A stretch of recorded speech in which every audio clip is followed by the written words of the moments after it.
Oh, what a crazy day. The tape has just been all over the place. I'm having a good trading day, but I've had to really be nimble.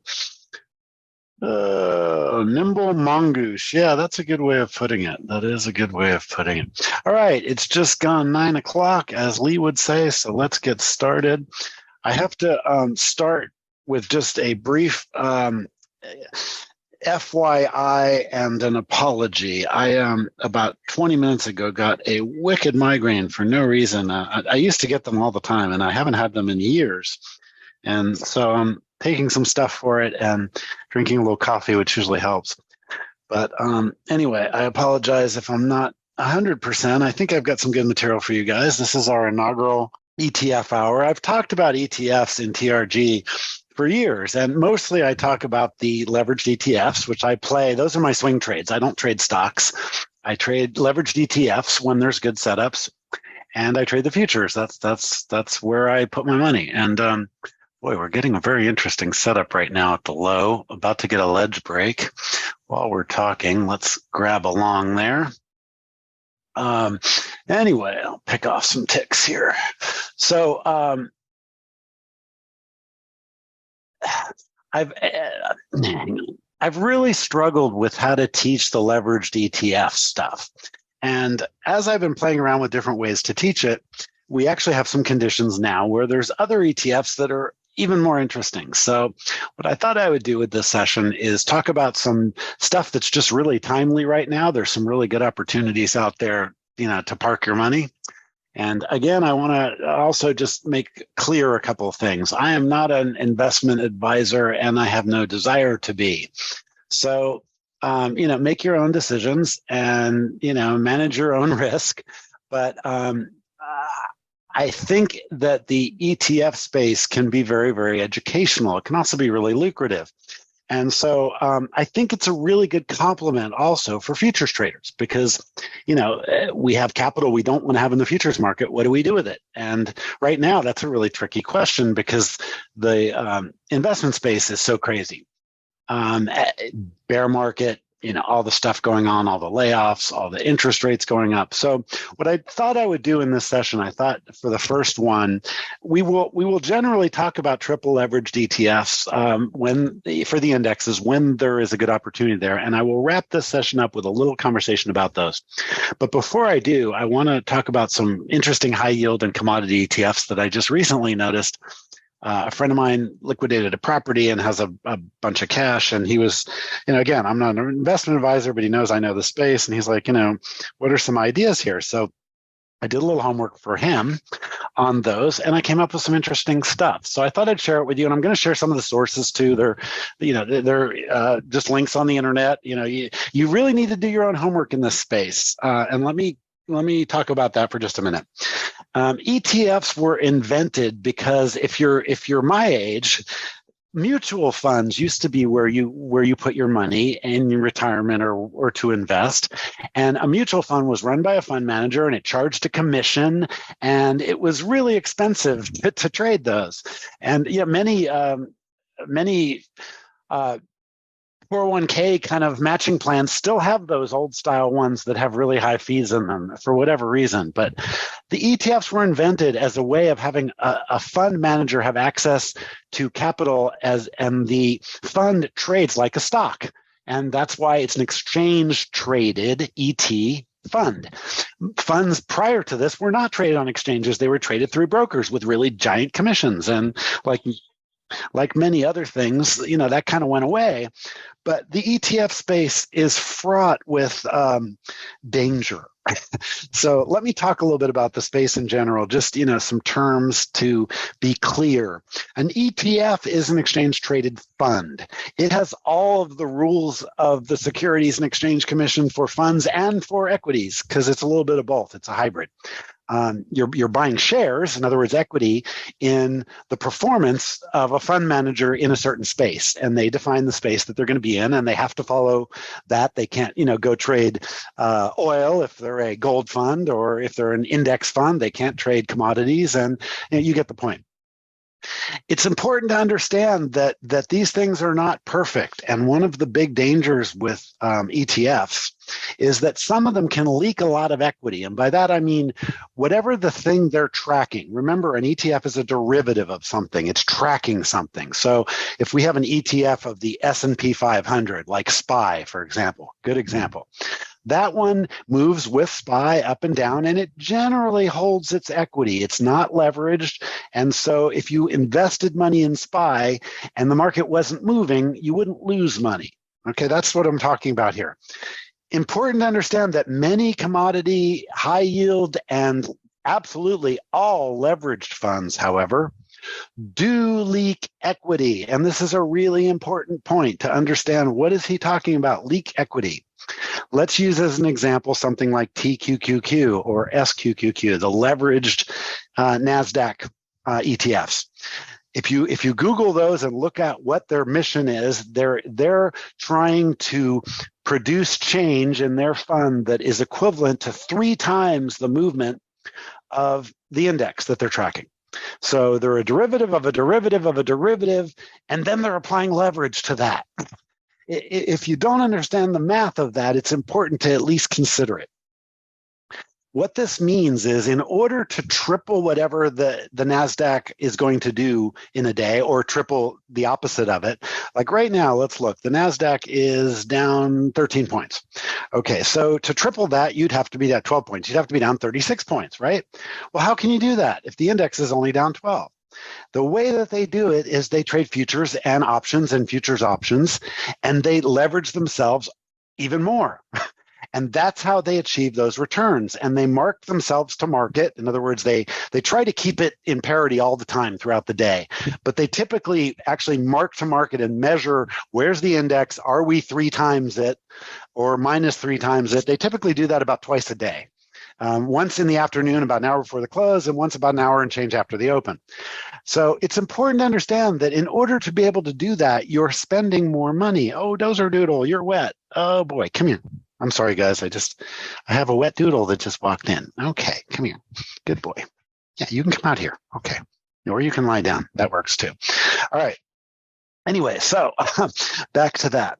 So if you think about it, in order to produce those returns, how do you do that? How do you produce triple returns? Well, you use all these additional leveraged instruments, whether they're options or futures or combinations of them. Doing so has a cost, and this is the key point. It costs money to create triple leverage. So if a triple leveraged fund, and this is the reason they're not very good right at this moment, if a triple leveraged fund is in a space, in other words, if it's tracking an index that isn't moving, then it will literally leak equity. It will go down in value if nothing is happening, simply because its expenses are so high. Okay? Does everybody understand that point? It's a really important point. If you don't get it, put it in the chat. I'll try to come back and circle back to it. But I just really wanted to make that point. Leveraged ETFs are really powerful, but they're not investment instruments. You don't sit in a triple ETF, for 9 months, because the gains are going to ebb and flow because of the way they use leverage. So what you need to do is go into them at the correct time, take advantage of their leverage, and just like a futures trade, get right back out of the market. If you don't do that, you could still be profitable, but you're going to see your profit leak. An example would be, let's say, a fund, one of the triple funds was trading at 100, just for an example. And it was tracking the ES, which was trading at 84. Okay, so 100 equals 84. Well, if it goes up, 0.5% from there, you'd expect that triple index to go up 3 times that, right? In order to do that, they're using up a lot of capital to fund that leverage. So it literally leaks out. So at the end of that same day, if the fund is back at 84, your value won't be 100. It might be 98. You will lose a small percentage just on that cost. Okay. So that's important point number 1 about the leveraged ones. Be careful of that. Use them like you use futures to take advantage of a certain setup in the market. The beauty of doing ETFs is really simple. When you're in the futures market, as you all know, as we all traded actively, you are putting on a lot of risk to have a position in the futures market. The beauty of trading in the triple ETFs is somebody else is managing the risk. So if there is a good setup, it's a great way to put money to work and not have to think about it. You just have to think, where's my entry? Where's my exit? And, where am I wrong? And so they're really powerful tools. If you look in the pit, I haven't updated lately here, but there is hang on a second, let me just bring up, I think it's in Anything Goes. There's a thread going on this that has been going for a really long time on ETFs, and that's where I generally post them. I'm just looking real quickly here to 3X ETFs. There's the topic, and you can see there's a whole bunch of examples. So, kind of mentally bookmark that 3X ETFs. If I am looking at them, I will post them here, and I'll post, what prices I'm looking at and which ones I'm looking at. Okay, so I just wanted to make that clear also. And again, really active when the market is trending, because it's very easy to play the triple ETFs in and out when we're trending. It's also very easy to play the triple ETFs, or it's relatively easy, I should say. Nothing's ever very easy. When we have a really clear range and there's a chance of leaving it. So look, I just brought up this is the TPO view broken out by overnight and regular trading.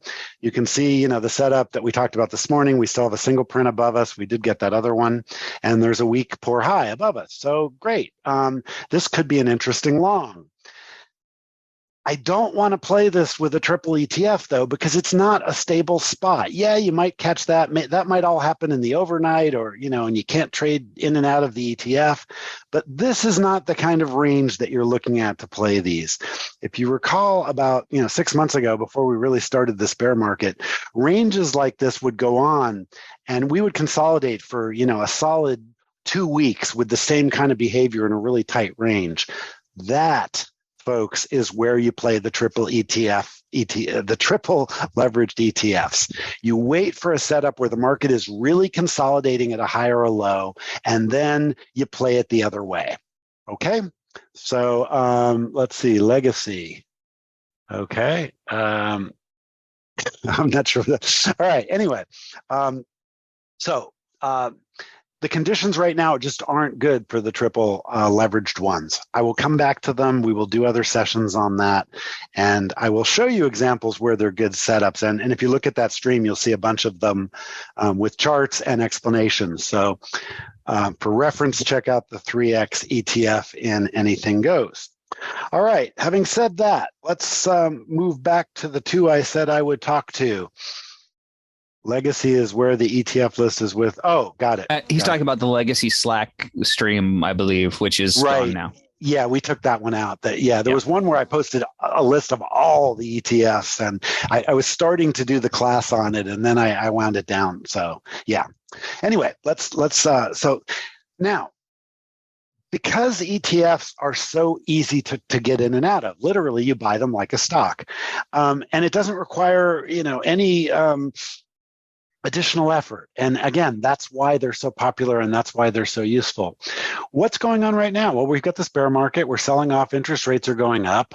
So this is a really good time to be looking for high-yielding ETFs, and there's a bunch of them out there. And so, as I said, I did some homework for a friend of mine, and I'll show you some of the links. I'll post the links in the chat so you can follow them yourself. And there's some really interesting stuff out there in the dividend high-yield space. So let me show you some examples. And again, these aren't necessarily my ideas. I'm giving you an article as a reference, but what I want to do is go through the ones they recommend and explain why I think one might be advantageous over another. Again, I'm not doing this as a registered investment advisor for you. I'm trying to teach you how I use what's going on in the futures to trade ETFs, and there is a connection there. So that's the hard part to teach. So let's just kind of go through it, and we'll see how it ends up. So here's the first link that I think is interesting. This was in Forbes, and it was updated on the 1st of November, so it's reasonably current. And again, I'm not recommending Forbes, and I don't recommend all of these particular ETFs. However, there's a couple on this list that are very interesting. And again, I was doing research for a friend, as I said, and so you're kind of seeing the results of that. Here's a list of some of the interesting ones. Look at the yields here. There's not taking any risk. Many of these, or any substantial risk, many of these are returning, 6-7%. And there are some returning a whole lot more than that. But these are the kind, these are big, giant fund companies. These are diversified funds. These are not things that are going to change really quickly. And so, they're worth looking at. There are a couple on here, and some of these are property leveraged, which is interesting. This global dividend one is interesting also, currently yielding just under 6%. And so worth checking out. Be careful of, low volatility is good. Again, if you're looking for return, which is what this is, be careful of the really high volatility or high appreciation ones. There are a few out there that have really good returns over time, but look at this. The 12-month yield is 2%. You could get that right now with cash, and over 5 years it's 11%, which isn't very good either.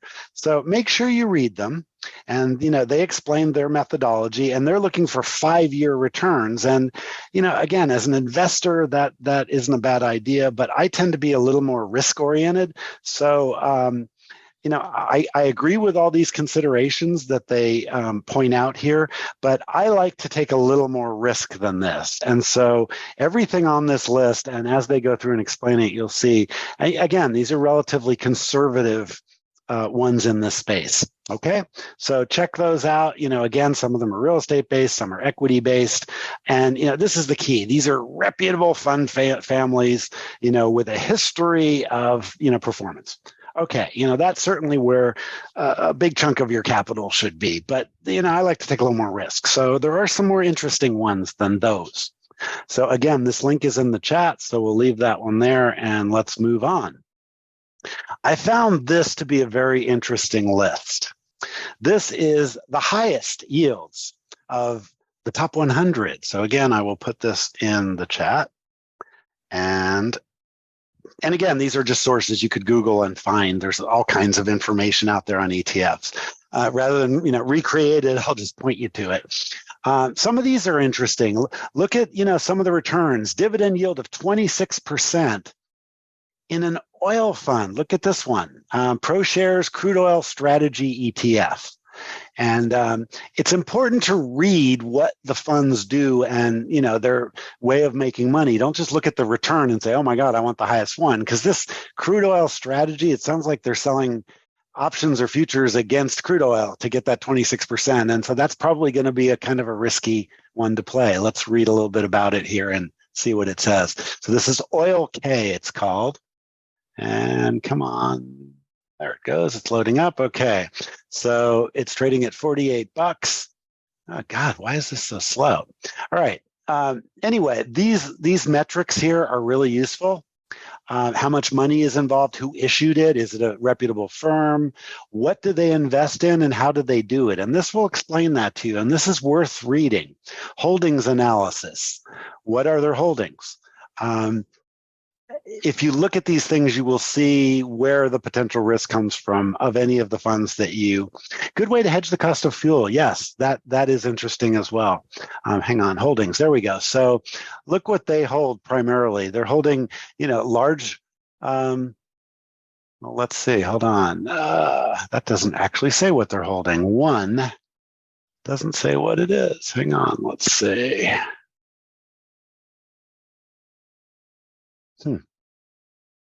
Well, this is not a particularly good site for that. But anyway, I don't know why it's not showing. It's just showing one. It's not showing what the actual holdings are. They usually do. Anyway, let's go back here. Let me show you. Okay. All right. That's interesting. They're just holding oil. Wow. So they're just trading oil futures. Fascinating. That's interesting. Okay, anyway, let's go look at some others. There's a whole bunch of interesting ones. I don't want to just get stuck on any one. Again, these are high dividend yielding. So let's look at some of the things they do. This one, AI enhanced large cap momentum. Interesting that's got a high yield. Look at some of the others. There's China here. This one's a managed future strategy fund. Sustainable, if you're interested in that. This one's doing covered calls on the Russell 2000 and getting 11%. So you can pretty much pick, the approach you want to take and the amount of risk you want to take. But these returns are nothing to sneeze at. If you can get those kind of returns and keep the risk on a relatively short leash, you're way outperforming any other place you could be. So again, that's a good one to check out.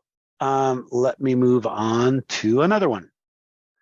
Let's see. And again, these are just a selection of sources that I thought you guys might find useful. Okay, so this is a good site, ETF.com, and they have channels, and you could get lost in here with information. And this particular one, this channel is one I just watch.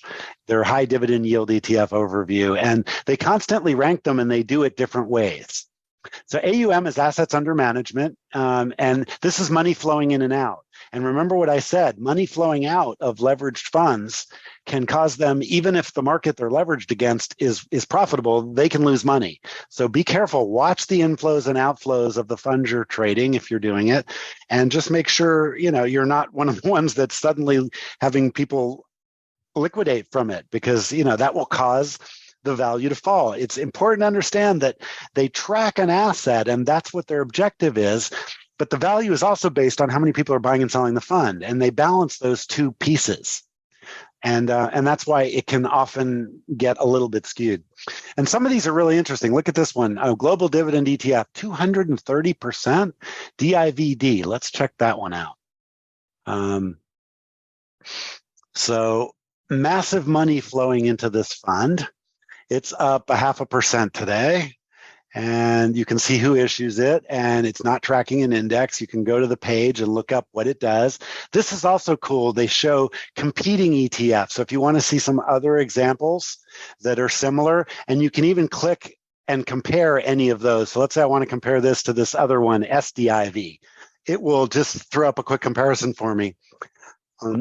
Excuse me. Again, I really like this as a resource. And why isn't that loading? God, we're having loading problems. Is there something wrong at my internet today? Why isn't that coming up? That's weird.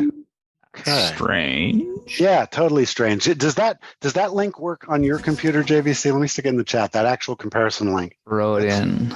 Yeah, it's right there. So maybe their comparison tool is broken. That could be. Let me see. I think it's dead, Jim. Okay. That's what it is. So the tool's broken. Okay. Yeah, it looks like. All right. Well, anyway, that usually works, and it's pretty cool. But again, ETF.com has all kinds of different tools. And so this high dividend yield ETF channel, you can get a list, key stats, see these different buttons here, and the overview is what we're just looking at. What are the top performers? What are the bottom performers? And again, that one that I just pointed out that has a 230% increase in assets. People are putting money into that. It's also one of the top performers. So again, let's go look at that one and see what it does if the site is working for that feature. There it is. Okay. So it tells you what it does. DIVD is an actively managed fund that invests in higher than average dividend paying companies across different sectors in different countries. And look at this, that's a nice curve of growth given that we've been in a bear market going down for the same period that we're looking at here, right? This is just October, November. It's up substantially. And it'll tell you the flows. It will tell you what they invest in, how tradable it is, which is interesting. That's kind of, how many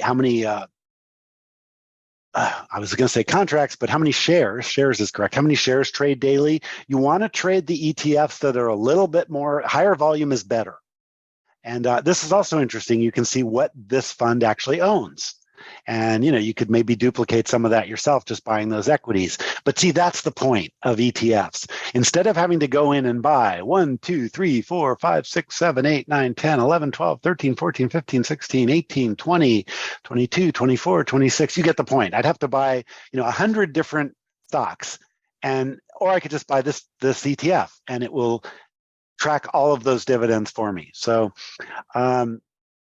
what year did it start? Well, let's see. Inception, this is brand new. It just started in September. And so that's one of the reasons it's increased in the assets under management, because it's brand new. So again, that's the kind of stuff you've got to look for. And some of these also have options against them, which can be really interesting, but I'm not going to go into that. But I know some of you are options traders, so that might be of interest. The thing that explains, what industry they're in, what their holdings are, what sort of strategy it fits is really useful. Yeah, and again, that one's brand new, so maybe not a great choice for some of you, maybe a good choice. Again, I'm not making specific recommendations. I'm just showing you where to find good information.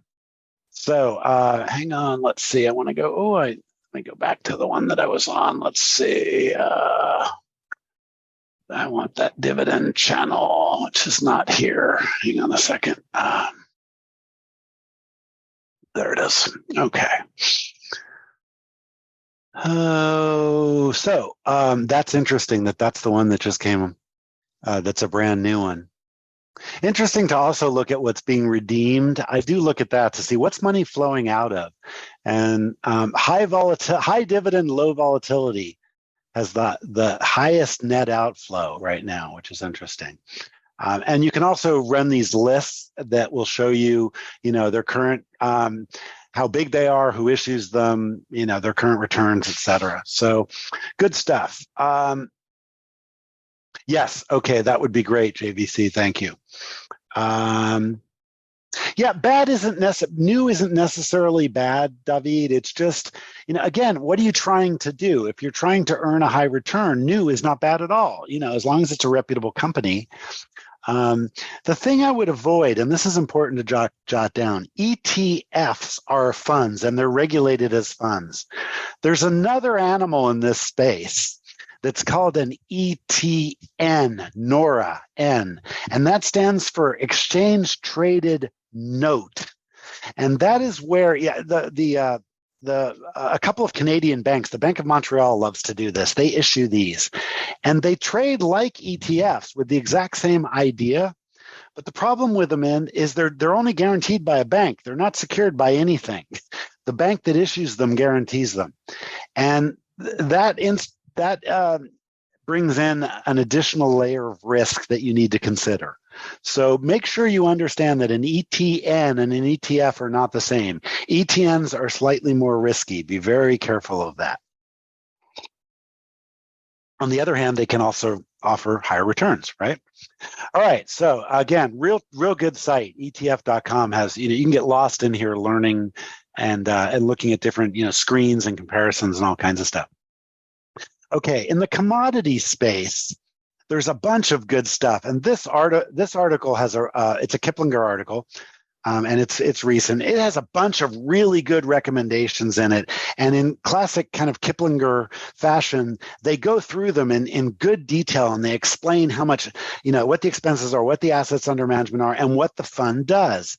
And this is a really good link. I recommend you all check this out. Get rid of the ad here, because I'll show you a couple of examples. And there's things, I wouldn't bother using a fund for, like gold. I'm not interested in gold at all right now. It's a commodity, yes, but I'm not interested. Silver, not interested. However, platinum, that's an interesting one. So that's worth looking at. This is a really good one. It's a commodity index tracking fund. So it looks at an index of commodities and it tracks that. So these are low risk relatively. And they, if commodities generally are doing well, these do well. So this is kind of a good place to park cash. And, the shares of DBC have gone up 40% in the last 12 months. And this is a really old established fund, to your question, David. And again, you don't just put money in these and forget about them, but, if you actively manage your own investments, or you can control the investments in your IRAs or your retirement accounts, your 401ks, by all means, check some of these out. And if they're available to you, what I used to do when I worked at Microsoft is I used to only buy funds that did this kind of thing. And once a week, every Sunday, I would look at my little portfolio and I would make changes. And that was it. The rest of the week, I ignored it. And I had some ridiculously good growth. When the market wasn't really moving, by using these examples that I'm talking about. But again, you don't just buy it and forget about it. Okay, and also note the commentary they make. One of the problems with DBC is it's very energy heavy, and that may or may not work to your advantage in a recession. So anyway, some other good ones in here. This is an interesting one. Optimum Yield Diversified Commodities. This is PDBC. And read this right here. It's a sister to the other fund. The strategy is effectively the same, but read this. Rather than a direct pure play commodity, investors are tracking raw materials And so this makes it K1 list, so it's a little easier to do your taxes. And so this is very interesting. Make sure you read all the fine print when you buy ETFs, because there's a lot of different ways to do them. This dynamic roll one is interesting. It tracks the Goldman Sachs index. For commodities, there's a couple that do that. This global tactical is another interesting one. Just about $3 billion under management, and it's serviced by Brown Brothers Harriman, mostly metals with some gold, copper, aluminum, and silver futures.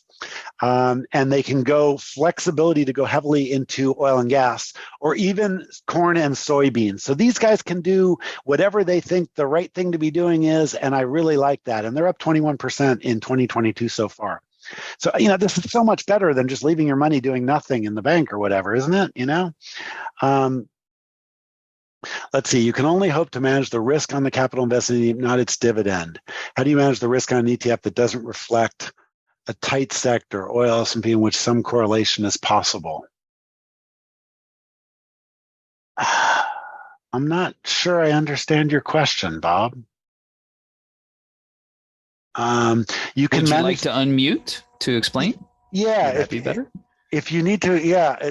So I get the first part. You're right. You're just managing whether you're in the ETF or not, and it manages its own capital. So I get that. And the dividend, they're buying things that produce dividends. That's what's producing the income of the fund. So that part, correct. Now, how do you manage the risk on an ETF that doesn't reflect a tight sector? Well, again, if, for example, let's say I bought one, if I understand your question, let's say I bought a broad commodities fund. What I'm trying to do is take advantage of the fact that in high inflation, commodities in general tend to do well. So I'm buying it as a value asset with the idea that its value is going to go up. So I would manage risk the way I would any equity, which is I would just put a stop under that somewhere that says, okay, it's not going up. And again, because these are broad funds and they're in a bunch of different commodities, you don't have the kind of volatility where the bottom just drops out one morning. They don't do that. They don't trade that volatilely. For example, let's look at this one, FTGC. Should be able to get a chart of it. Yeah, there's a good example. So this is, let's see, that's a minute. Let's go out a few days here and look at this. 1 day. Okay, so here's a 1 day view going back, to the beginning of the year. And this particular one has just started performing okay, but it moves around a lot, although, on percentage basis, that's not very much. So I guess I'm still not sure what you're asking me. If you want to unmute and clarify, Bob, we could do that. Or if you want to type a follow-up question, you manage it based on any, just like you would anything else. I just look at the price action. That's how I do it anyway. Hey, let me go on. I'll see if we can come back to your question if you have a follow-up or if I figure it out. Anyway, so back to this list. There's a number of interesting ones on here. Again, this one is based on an index, and I again note this. If your primary interest in commodity funds based on rising oil and gas, this gives you pretty direct exposure to fossil fuels. So again, there's some very heavy fossil fuels ones. There's one that aren't. I like the ones that are total commodities for this. Global carbon, that's an interesting one. They're selling carbon credits. 12-month oil fund, I don't trade those anymore. A corn fund, and some of the soft commodities look very interesting. Although again, rather than trying to pick one, I would look at a fund that maybe is broad-based across soft commodities, corn, wheat, stuff like that. I'm not interested in all in gold. It's been a dead trade. So anyway, that's that link. And one other one I think I have in the commodities space. I don't think we did this one yet. Oh, I have dogs barking. Hang on, I'm dog sitting, so hang on, I may have to go deal with that. Did I show this one yet? This is the second Forbes one. Let me make sure I didn't give you this one yet. Forbes Advisor, best dividend. Yeah, okay, I gave you the dividend one from Forbes. So this is the commodity one from Forbes. So let me put this in the chat as well. And then there's a couple on here I really like. And for example, this one right here, the Bloomberg All Commodity Index is all commodities, right? Broad index, and this tracks it. And the performance has been interesting if you look at this. The fact that it's K1 free, I like. Again, easier to do taxes. Index currently tracks 23 commodity futures in 6 sectors. So again, before I would do a corn or a wheat, this is the kind of fund I would do, because it has a lot of potential to go up without even, if it just went up to recent highs, it would be a nice move. But again, if we really get severe inflation, that's one of the ones that I've had my eye on. And there's a few others in this space. The dynamic roll strategy is an entire commodities. This one, and again, if you look at this on the Forbes ones in the lower left, why we picked it. So if you click on that, and that one's got an 8% return right now. Okay. Broad range of commodities, and this is a benchmark index.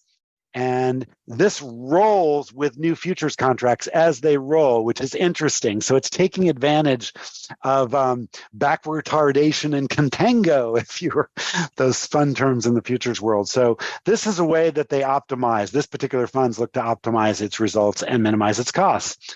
And this is another one of the ones that I really like. You can see it's almost at its recent high, and it's been really strong. Once back, that was the end of September, it was trading 35 and we're at 39 now. So again, these are really good instruments to check out as a place to kind of keep your non-futures trading money, particularly if we go into a period of high inflation. Again, I tend to avoid the energy and oil ones of these. I like the ones that are mostly commodities and more soft commodities with respect to these commodity funds. Okay, so that was that one. We did the Kiplinger one.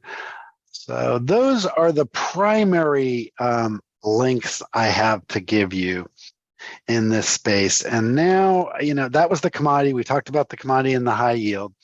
Now let's spend a little bit of time over in Funland, which is TQQQ and SQQQ. And I'm going to bring up a chart because I want to talk about these a little bit. Okay, so hang on one second. I might need.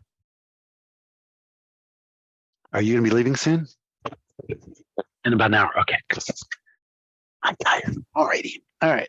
Sorry, folks, students. I was just checking that the Doodle's mom is going to be leaving, so I just wanted to check when we had Doodle responsibility. And I've got some time. So anyway, this is one of the ones that is interesting. TQQ and SQQ are opposites. And again, if you want to learn more about them, there's a good description. This one is really simple. What it does is it triples whatever's going on in either direction. And we're not moving very much today in the Qs, which is the NQ. So it's up $25, which is 0.25%. And so this is the one that is relatively down, and you can see it's down by that much the other way. And then SQQQ is the opposite to it. That's the one that goes the other way. And let's just see what it is doing today.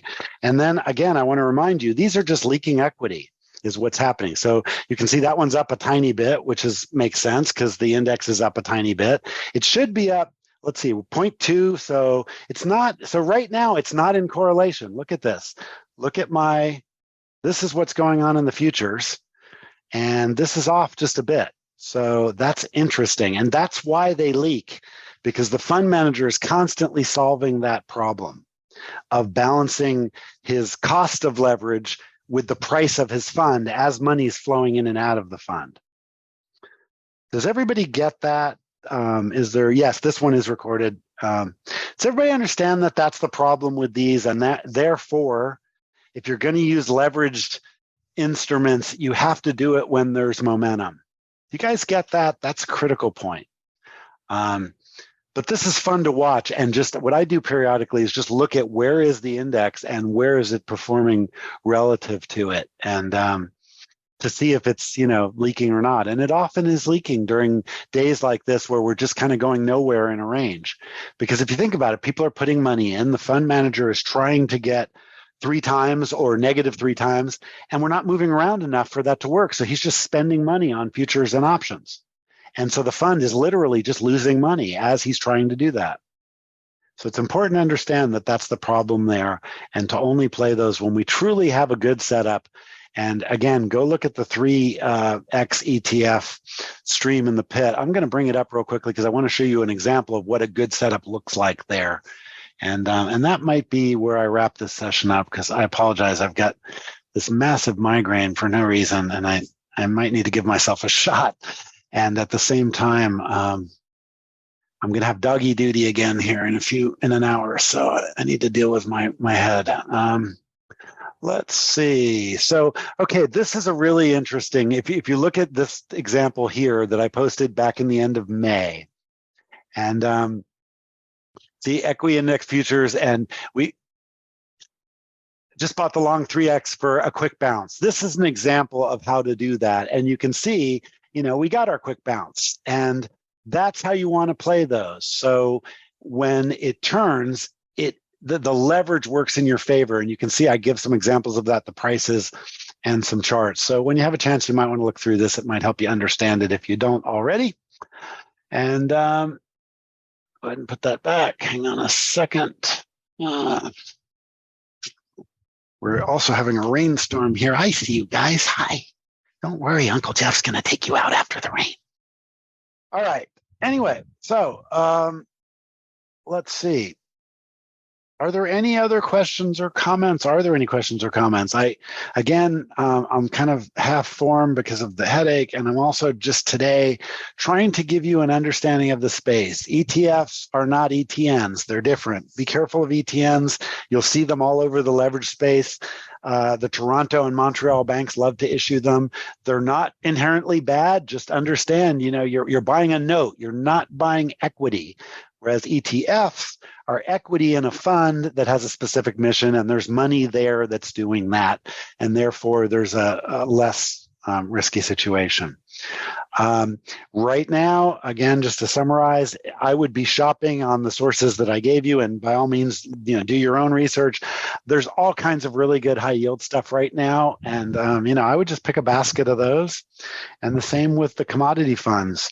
One of two things is going to happen. If we're going to get a really bad recession, both of those will make money, and at the same time, we can trade the futures aggressively intraday, and that's a good place to park cash. So that's kind of the moral of the story. Are there any questions? Bob, do you have a follow-up question to yours? I feel like I didn't answer your second question, but I still don't feel like I understand it completely. I'll wait a minute for you to respond to that and see if anybody else has any other questions or comments.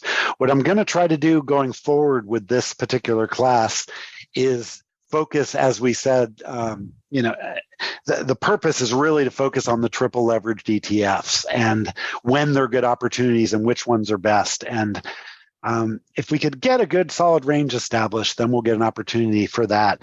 And if history is any guide, we should get that set up soon. November and December are historically strong months either way, whichever way we're going. And the ETF should be a good thing to play, the triple leveraged ones. But again, I don't want to suggest that they're great places to play until they are. And right now, we're just going back and forth too much, and we're just burning up cash in those. They're just literally leaking equity. Okay, let's see. Oh, good, Bob. My question was about how to enter or exit. Okay. All right, that makes total sense. How do you actually trade them? Oh, okay. Yeah, you know what? That's a great question. I meant to actually talk to that.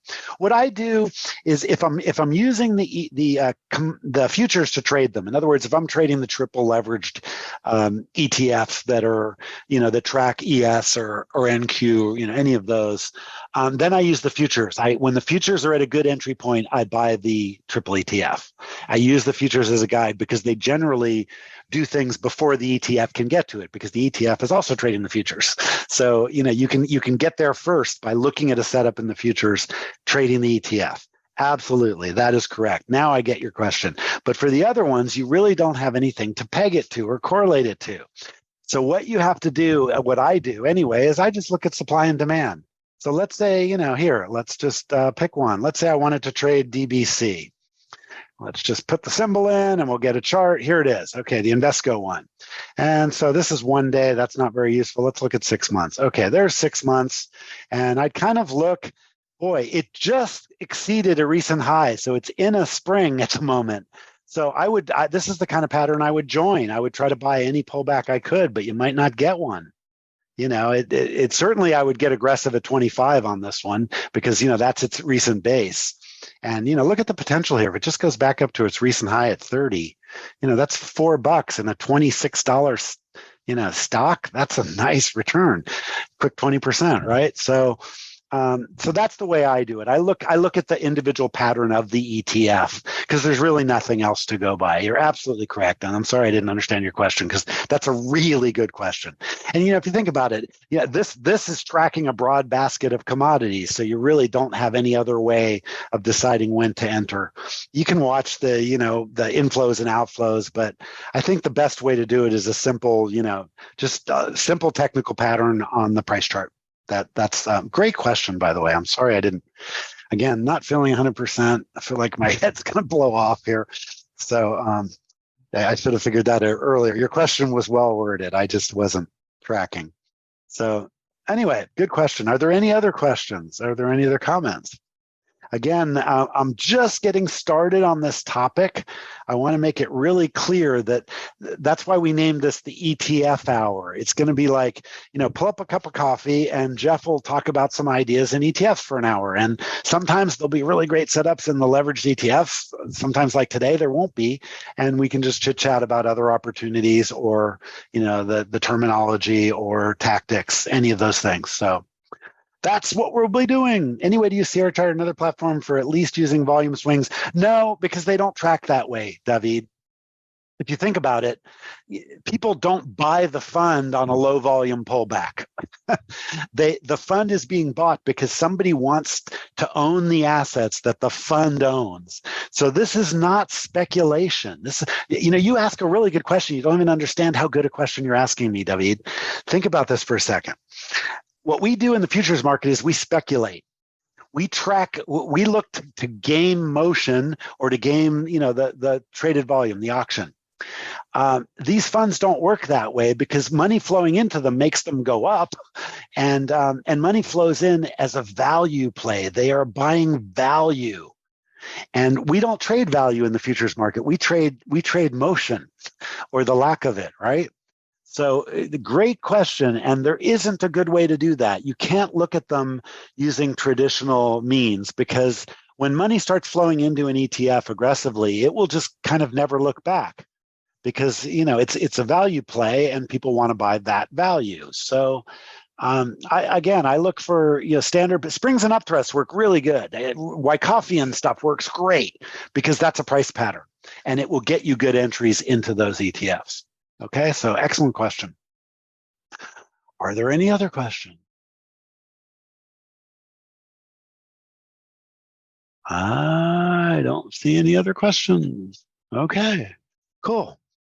Let's go ahead and burning desires and JVC. Anything you want to add or clarify or ask me or? Nope, I've just been listening while I am trying to manage an eventual IB break, which is just being a complete pain in the ass today. So. Oh, isn't it? Yeah, I've been scalping that all day, and just every time we push down, I've been buying, and we push up, I've been shorting it. I just because look at we have a perfectly horizontal LRC. This is the classic case of you have a perfect range. You can just play it. Here. Buy a couple over there, scalp them out. It's a very reliable market right now, which is kind of and look nice. At today's profile too. It's basically a perfect bell. Perfect bell-shaped curve. Yeah. So I've been doing all day what I'm doing right now. Just putting on a position, kind of going in and scaling in, and then just scaling right back out with my money. And it's been a great day for that. Got a question from Bob. Yes, I see it. I put this trade on. I really didn't mean to, so I'm just managing it real quickly here. So I've got a 10 lot. So let me put up some.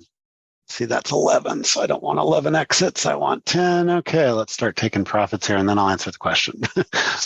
It's me. I just cannot. I see a setup. I have to take it. So that's just how I work. So there's $15. Let's see.